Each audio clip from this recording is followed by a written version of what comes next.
Olunaku olwaleero ziweze emyaka 10 weddu bukyanga Muzungu David atandika okuweereza emirimu gino egya kadongo kamo.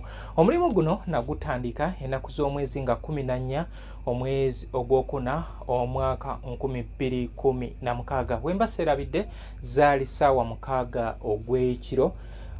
Kwe kutondawo omukutu ogwasookera ddala ogwa kadongo kamu ogwa WhatsApp ogumanyiddwa nga emboozi ya kadongo kamu. Omukutu ogwo n'okutuusa kati gukyaliwo lwakuba nti kati obuvunaanyizibwa bwantwala n'empanga sikyali active naye nga abaliyo bakyaliyo era ntwala omukisa guno okusiima oyo yenna angoberedde ebbanga ery'emyaka 10 nebaza oyo akolaganye nange mu bbanga lino ery'emyaka 10 bukya we natandika okubanga mbaweereza ebintu bino nga mpita mu kunoonyereza okuvumbula kosa n'okutumbula. Muzungu David najja mu kisaawe nga oba oliawo simanyiddwa nali sirina amanyi naye nasobola okubanga nfuna omukisa nenfuna okuganja eri abantu abakadongo kamu ab'enjawulo eri abayimbi abawagizi bapromota abakwasi b'ennyimba n'abantu ab'enjawulo abaweereza akadongo kamu n'oyo yenna akwatibwako kadongo kamu. Kwegamba ekisaawe nakisangira omugenzi Mark Augustines Makumbi yali yakatugendako era nga vacumu yaliwo nene. Ekiyongobero ekyo kyaleka ekisaawe nga kikakanye Mark Makumbi obi w'Omukati School of Journalism nakulabye kale bwe ntyo nentandika okubanga nange nnyingirawo mbeere nga mpeereza ensi nga ngatta muganda wange Mark Augustines Makumbi we yakoma. Weewaawo buli omu ajja n'ebibye. Mark yalina enkola ye nange ate nenzija n'eyange. Nze eyange yali yakunoonyereza era saalina TV oba radio kwenkola. Nze emirimu gyange nali ngikolera ku mitimbagano Facebook kwe nali nkolera ne ku WhatsApp. Gino TikTok gyali teginaba kujja. Kale bwe ntyo bwe natambula naye nga nebaza nti nayanirizibwa abantu ab'enjawulo era abantu bano nsaba mbakooneko nnyo. Baali basaale nnyo mu kulaba obudde obwo nti Muzungu David avaayo. Ssaalongo George William Kyagulanyi Lule omwami oyo gwe nasookera ddala okubeera nga nsisinkana mu kisaawe kino. Twali ku Holy Farm e Nansana omwezi gwali gwa 5 ennaku z'omwezi nga 18 awo twasisinkanaawo okuteesa butya we tugenda okubanga tutambuza omukutu ogwo n'okubeera nga tuwaganya mu bantu. Nebaza Buzigi Moses sono kati mukulu mu ssaza lya Kabaka Butambala naye nga yaliko obudde obwo yali mwogezi wa disitulikiti y'e Gomba naye kino eky'obululu mpulira nti tekyamutaliza. Omwami oyo yaleeta ekirowoozo kubanga twali tweteekerateekera obudde obwo okubeera nga tujjukira Ssaalongo Hamani Ssemakula Basudde omulundi ogwasookera ddala ku kalenda Makindye nga 11 ogw'omukaaga 2016. Yaleeta ekirowoozo ng'akiyisa mu nze kubanga omwami oyo yali muyimbi nti abayimbi mbamanyi we tunaabawa ssente enkalu ziyinza obutakola kye twagala naye tutoneyo ekintu ekikalu era bwe tutyo twatonayo jjinja ly'okumalaalo. Olunaku olwo lwe twasinkana ndowooza meeting twali abantu 3. Kasozi yabiyimbako nti wano we tuba tukuba kyakaali tubeera bangi naye we tutuuka mu nkola nti babeera batono. Kale bwe ntyo natambula n'omwami oyo. Kyali simugenyi Kiwuuwa Smart Tata Faith omwami oyo mutera omulaba ne mukoddomi wange Kabyanzo. Omwami oyo Munakyaggwe era y'omu ku bantu abagezi ennyo mu kisaawe kino ekyakadongo kamu. Weewaawo oyinza okubeera nga tonafuna mukisa kubeera nga omusemberera naye nga ku nsonga zino n'ensonga ez'okutegeera musajja mutegeevu nnyo era omulembe ogwo twalimu ne Julius Siza naye twali tutambula naye. Kale omwami omulala ye Kajubi James Omusenene makanika wa TV ku Cornerstone era gwe alina flat yonna atandikira ku 43 kweyongerayo gye zikoma ey'ekika kyonna gimutwalire agenda gikanikira. Omwami oyo yali musaale nnyo mu kubanga ampa music gwe nasookerako weewaawo nalinako gwe nalina naye ate ye n'ayongera okubanga angattako. Kajubi James Omusenene nja kujjukiza nti Kajubi James Omusenene ye owa Kadongo Kamu eyasookera ddala okukola kye bayita Facebook page ku Facebook. Ndowooza emyaka twali mu 2008 we yakolera page eyasookera ddala. Gwe page eyasooka wasooka giraba ddi era alabika y'omu ayina gondi YouTube channel oba YouTube channel ekyasinze obukulu mu kisaawe kya Kadongo Kamu. Kale yoyo twajja ne tutambula naye. Awo nno waliwo omwami Kiwomutomero Kisenkota ye yawandiika akatabo ka Ssaalongo Hamani Ssemakula Basudde. Omwami oyo yanjagaza nnyo okubeera nga nnyingira mu kintu kino nkibeeremu. Yali musomesa wange by then nga mwegomba nnyo, nali mwegomba naye olw'obuvunaanyizibwa ate ye yatuuka n'abanga bino abivaamu ate munnange nenfuuka musomesa we. Kale ebyo bintu by'ensi byewuunyisa. Mwami Kiwomutomero Kisenkota ku Ssanyu FM wooli nkutumiddeko, weebale ekyo kyonna gy'otuusaako engalo, weebale okubeera nga onjagaza okubanga nkola emirimu gino. Ffe abagezaako okukola emirimu gino tuleme koma ku nnyimba naye tuteekemu n'obuyiiya obulala obw'okubeera nga tusobola okwagayisa emigigi emirala. Era yinza okugamba nti mu Kiwomutomero Kisenkota ng'ayita mu nze nasobola nange okubanga nzimba ba Muzungu David abalala obudde buno abaweereza ku TV ne ku radios ez'enjawulo. Weewaawo nze sikyaliyo era ndi mumativu ne wendi. Kiwomutomero Kisenkota yali ku Record FM ng'aweereza program Kadongo Kamu. Yayinanga engeri gye yasengekangamu programu ye ebigambo bye era awo yanyumya ku lutalo olwa Ssaalongo Hamani Ssemakula Basudde ne mukodomi we Livingstone Kasozi. Olutalo olwo lwankwatako nnyo era wabagirawo tibanaye tugende tulamageko ewa Ssaalongo Hamani Ssemakula Basudde omulundi ogwasookera ddala. Kale ekintu ekyo kyajjanga nkyagala nnyo kati ate maaka wajja ku CBS ne gujja bagira era nze nga ndi kuumukaati baali bamanyi owa Kadongo Kamu kubanga nali simusubwa. Era naffe baganda bange abali ku TV nga muweereza, abali ku radio nga muweereza, nsaba oddeyo woba tewalabako oba tewawuliriza ku programu za Mark Augustine Makumbi, nkusaba otwale obudde oddeyo emabega ku mitimbagano egimu zikyaliyo olabe ku programu gye yaweerezanga kati naawe ofumiitirizeemu nti programu yange omuntu wembeeranga nze ali mu kweweereza nsobola okukubirira ngende ndabe oba mpulirize programu. Kale ebyo bye bintu bye nasinzirirako okubeera nga nzija n'ekintu ekyenjawulo mu Kadongo Kamu. Neebaza mukadde wange Celeste Kasule Junior, weebale nnyo okundera mu kisaawe kino. Ye muyimbi eyasookera ddala okumpa omukisa okubeera nga musisinkana era nembanga muwandiikako biography. Oba oliawo bingi ebiyinza okuba nga tebimumanyiddwako naye nga nze nasobola okubeera nga musisinkana era nemba nga mbifuna. Era awo we nasinzirira okubeera nga ntandika okuwandiika ebyafaayo by'abayimbi abalamu n'abo abaatuvaako nga nentandika okunoonyereza ku nnyimba nga wemba nakola program ndina okubeera nga oluyimba ndutegeera bulungi nti oluyimba luno lwafulumira mwaka obweguti, lwafulumira mu studio gindi, lwakubibwa ebivuga bano, lwatundibwa.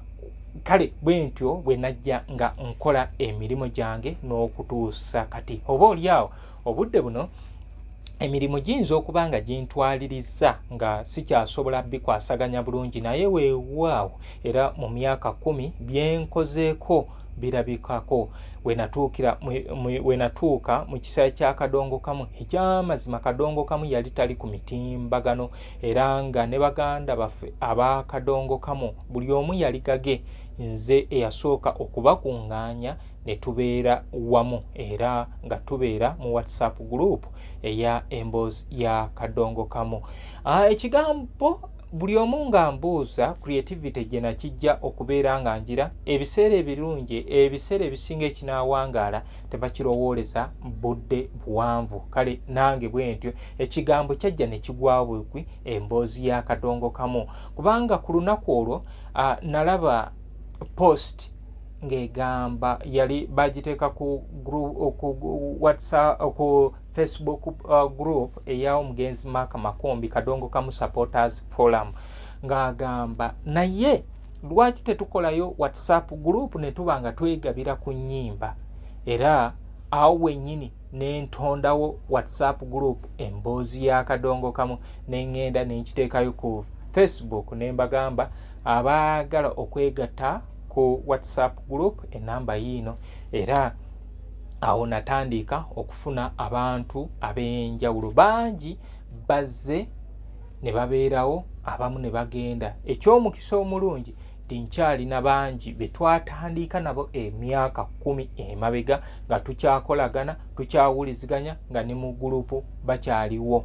Ekyo si kyangu. N'abaagenda abamu ate munnange baatuuka eyo batandika okudda. Kadongo Kamu yazimbibwa ku njawukana nti bube kabeera kakundi ne bakola kino ne bagenda ate we batuuka eyo. Era y'ensonga lwaki olaba nti abayimbi we baba banyumya oba tuba tunyumya abayimbi bano gye baayitira, ojja kuwulira nti baaliko n'omuyimbi gundi mu kibiina kino ate ne baawukana ate ne baddamu ne bakola ekibiina ekirala. Bwe tutyo Kadongo Kamu we yazimbibwa. Najja ne programu 18 ez'okubeera nga ntambulizaako Kadongo Kamu, era neebaza Mukama Katonda nti wadde ezimu saasobola zituukiriza naye ate ndaba zaatambula. Bino byonna bye mulaba obudde buno ebiri mu Kadongo Kamu Association, ebyo byonna byali birowoozo bya Muzungu David. Kadongo Kamu Music Theatre Association ekulembera Kikoofiira, DJ Kikoofiira Ronald Kawuki yava mu Muzungu David. Tugenda Komau yava mu Kamuta, ekitegeeza ekyo abo bava mu nze. Nze mutandisi wa KK Kadongo Kamu Presenters Association, era n'ebiwandiiko ebyasookera ddala nze eyabibaga, ebiruubirirwa nze eyabikola, wadde oluvannyuma byamala ne bikyuka. Ffe eno mu Kadongo Kamu mukolera wamu nga mukyaziga, naye we mumala okutegeera ekisolo we kiri, munnange ebiseera ebisinga gwe abadde akuuta olutuula ate bakusamba nodde ebbali, era bwe ntyo nange nadde ebbali, naye sikyevuma nkyebaliza Mukama Katonda nti asobodde okunkuuma neezimbye empola. Oba oli awo oyinza okwesanga nga siddukidde ku peesi ey'abali, naye nsobodde okuddukira ku peesi eyange, era Mukama Katonda asobodde okubanga angabirira n'okutuusa kati. Bangi mukeke mwe mwava Kajita, Kajita eyo nayo kiwayi ky'abaweereza ba Kadongo Kamu, omwo mwe muli mwami Basalongo Sewakiryanga n'abalala. So weebityo naye nga ndi musaale okubanga nti ebyo byonna bisobodde. Abaana bangi bali ku TV ne ku radio abakola emirimu gyaffe gino naye nga bayise mu nze, oli najja n'akubuuza, era bangi waabanga tatidde akugamba gwe master wange. Sikyayagala nnyo ku muntu kumpaana kubanga bagamba ekitiibwa n'ettendo tulina biddi za Katonda, tulina kusinza muntu munno.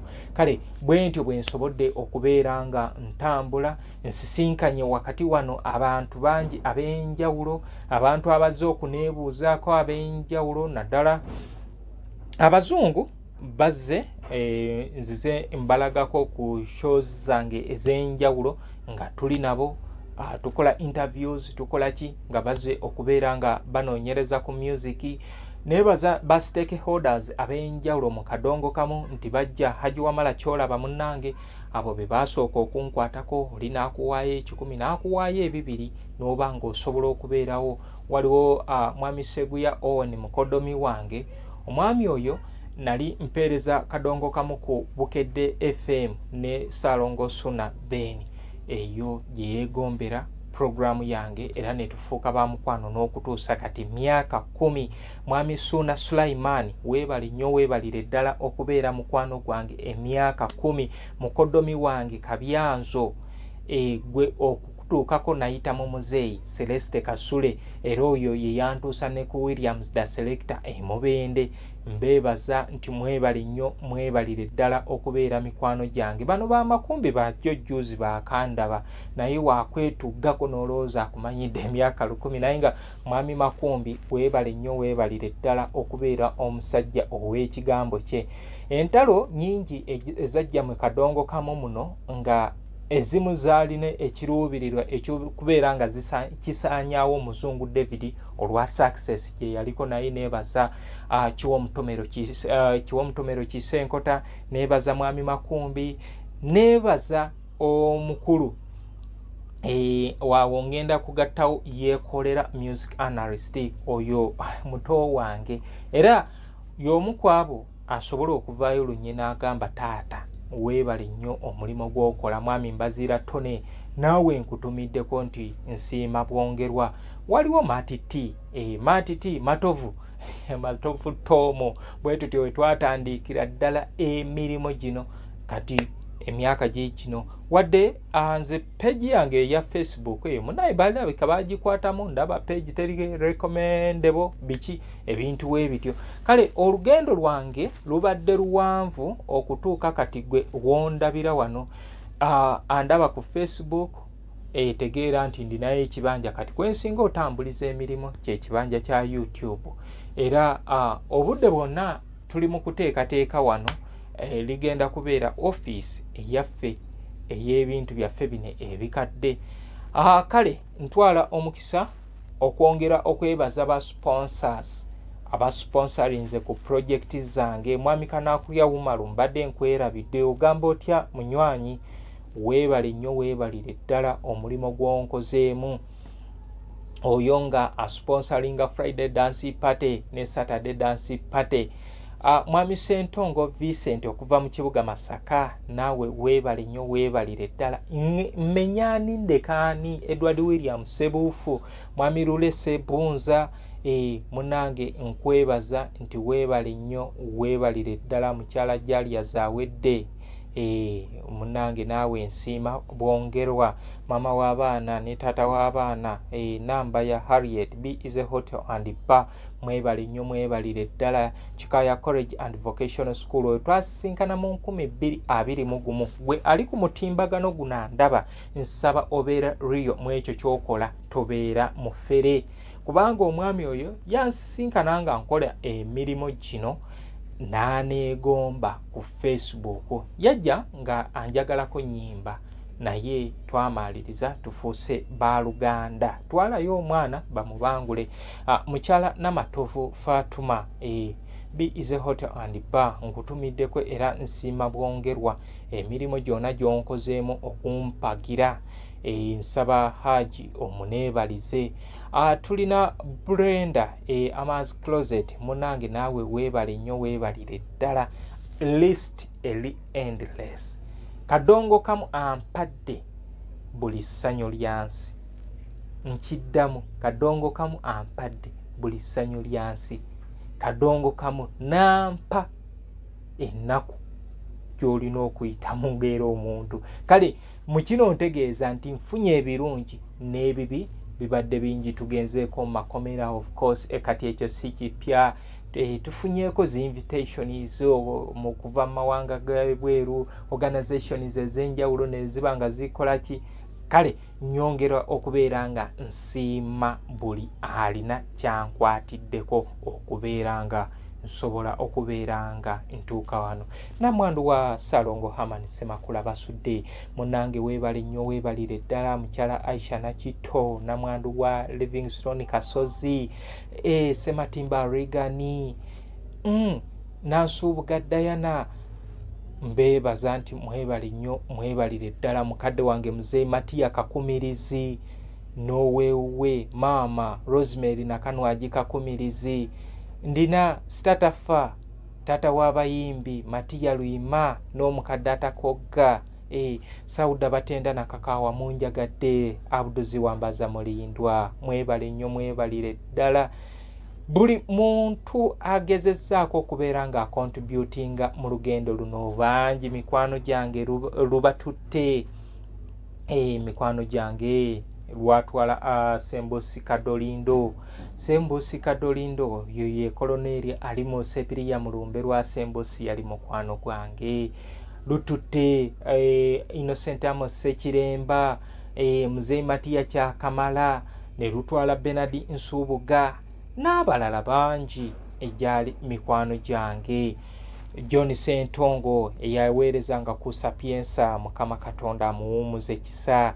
Waliwo mukadde waffe Badiru Semwanga Lutaya ku Radio Sapiensa, ku Radio Star. Munange saba Katonda akuwe ejjana ennungi. Ebintu bye wankolera byali bingi era nze omu kwabo timbeera wano nenziramu nempuliriza emboozi zo ze wanyumyanga. Muzeyi Magala munange weebale nnyo weebalire ddala, wansanga wakati mu lugendo naye nzaani abeerawo nga Magala agamba nti Muzungu David munaye ate aneegomba. Kale obuto si butamanya, n'omuto akukubira engoma n'ozina. Kale Muzeyi Magala nsiimidde ddala. List eri endless. Bob Kabindi Mpima munange weebale nnyo weebalire ddala. Bob Kabindi ye muntu eyasooka okumpa omukisa okugendako e Bungereza, wadde enteekateeka zaagaana, naye neebaza nti weebale nnyo weebalire ddala Muzeyi Bob Kabindi Mpima. Tulina baganda baffe abalala abaakola ekinene okulaba nga nkola kino na kiri mwebale nnyo. Mwanyinanze Dolini Mutiibwa, ogamba otya? Ndabira Mukoddomi munayi wakola kinene. Waliwo omwami Robert Kafeero okuva e Sweden, sikyakuwuliza simanyi bikwatako ensangi zino, naye munange wakola kinene nnyo. Waliwo bangi okuva mu nsi ez'enjawulo abagezezzaako okulaba nga nkola. Katende Derrick okuva e South Africa, sijja kwerabira muganda wange, bingi byontuusizzaako, bingi byonnyambye. Nkoze ekintu kino ngambye sigenda kuwandiika, sigenda nkola kikankozese omutwe gwange kyenzijukira kyengenda okubawa. Kale famire yange yonna nga sisosodde nti ono oba ono, mwebale nnyo mwebalire ddala. Waliwo Obi Neima, Neima munnange weebale nnyo weebalire ddala okubeera Mukibi John Paul, weebale ebyo byonna byewantuusaako. Wandera okubeera nga nsobola okutuuka wano. Bakasitoma bange mwenna abanguzeeko ennyimba, waliwo abazze ng'oli azeekusaanyaawo kukubba, nammwe mbeebaza kubanga era mwandeetera okubeera nga mbuuka. Kale David Mugerwa Nsumba mbadde nkwerabidde. David Mugerwa Nsumba omwana oyo nze ntandiika ebintu bino nga aweerezeeyo Masaka ku Suubi FM, era waatandikira n'okuyimba. Nzijukira nga tuli ku Bukedde nampeerezaako oluyimba lwe Ndumuyitiremu tulabe. Zaakayo Muzeyi Kamadi okuva ku Radio Guddu munange weebale nnyo weebalire ddala.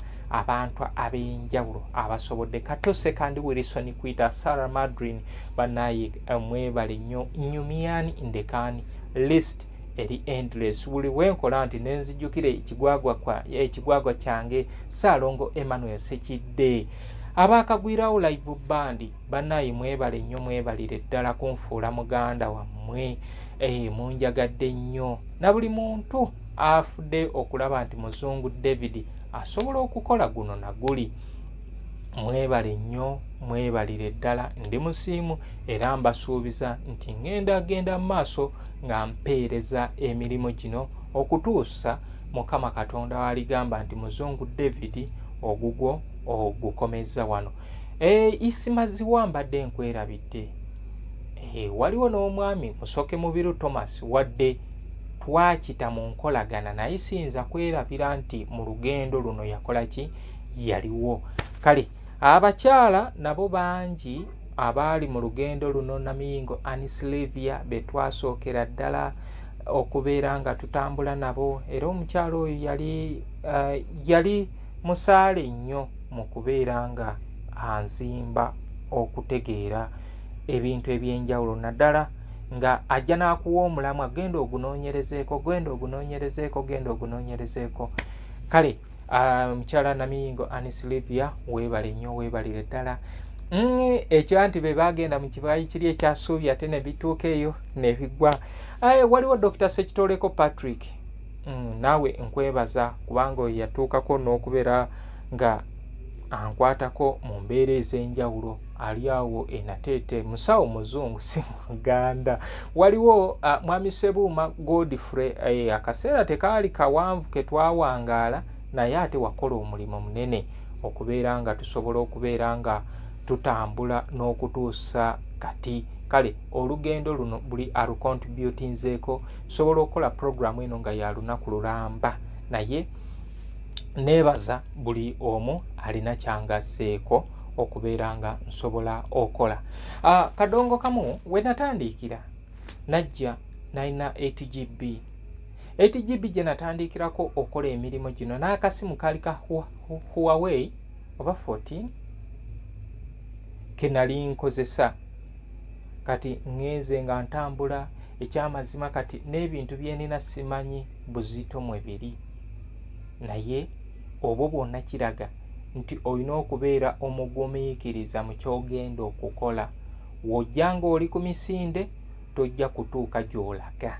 Wobanga oli ku misinde, era nze ndaba bangi abagezaako okuneegezaamu, nze siri ku competition na muntu yenna. Emikutu gyaffe gino gi TikTok, nze wenkolako kyenkoze neŋŋamba Mukama Katonda weebale. Harriet Birungi, oli otya Mama Miracle?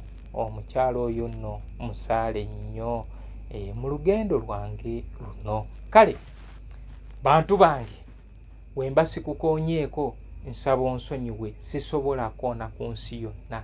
Kyoba omanya nti abantu abayise mu Muzungu David mpeza abantu kumpi obukadde nga 10, sisobola bamentioninga mwenna. Era ngambye ngenda kujja na mutwe gwange guno ntandika okubeera nga nkola ki, nga nzijjayo kimu ku kimu, nzijukire. Kale bantu bange, mubeere bulungi, mweraba. New Subs Fashions tukutuusaako ebiteeteeyi, kosaabaaya, engatto, ensawo z'abakyala, jackets, jeans n'ebirala. Tusangibwa ku Wilson Street ku kizimbe ekya Sunset Arcade ground floor, shop number 2. Okututuukako va ku Pioneer Mall, otambule nga dda ku Arua Park, yisa ekizimbe ekya Wilson 1 oyite ku Health Link Pharmacy. Kati awo weekoma yambuka amadaala gakuyingize ku Sunset Arcade. Awo ng'otutuuseeko, engoye zaffe tuzijja China, Egypt, Vietnam n'amawanga amalala. Omukyala omwambazi omulungi ayambala naffe. B is a Hotel and Bar. Tusangibwa Nsaggo ku lw'Ennakawuka. Ku lw'empeereza ennungi tukola essaawa 24. Tulina ebifo ebisulwamu nga biyonjo, ebiddaabirizibwa buli kadde, eby'emizannyo ng'okulaga omupiira, okuzannya pool n'ebirala. Ebbaala ejjudde obulungi, emmere ekutuukako mangu, paakingi ennungi ate nga security eri gguluggulo. Okubuukinga n'okumanya ebisingawo kuba ku 0790 79 12 04 oba 058 98 77 34. You are not easy when you are not at B is a Hotel and Bar. Come and experience the ultimate in comfort, entertainment and security with B is a Hotel and Bar, Nsaggo, Nakawuka Road. Omuzadde kankwanjulire Kikaya College School Bulenga lya kisulo n'abava ebweru, ly'abawala n'abalenzi, ligatta amadeeni gonna, liviira ddala ku siniya esooka paka ku y'omukaaga, lisomesa arts ne sciences. Omwana bamubangulira ddala, tebakoma kusoma busomi kyokka, bamutendeka emirimu gy'omu mutwe omuli okwokya welding, okusiba amazzi, okusiba enviiri, okukosa okufumba oba kiyite catering and hotel management, okuzimba, okutunga oba kiyite fashion and design, okukanika emmotoka, okukosa amasannyalaze, ku bitone by'abayizi b'ekansa omuli okuyimba, okusamba omupiira wamu n'okubaka, endya y'abaana nnungi, layibulale ya mulembe. Ow'ekisulo osasula emitwalo 69. Okwo nno kwe kuli okulya, okusula, okusoma n'endabirira endala yonna. Bisangibwa Bulenga ku Mityana Road, kilomita 7 zokka okuva e Kampala. Kuba ku 0772 40 42 79.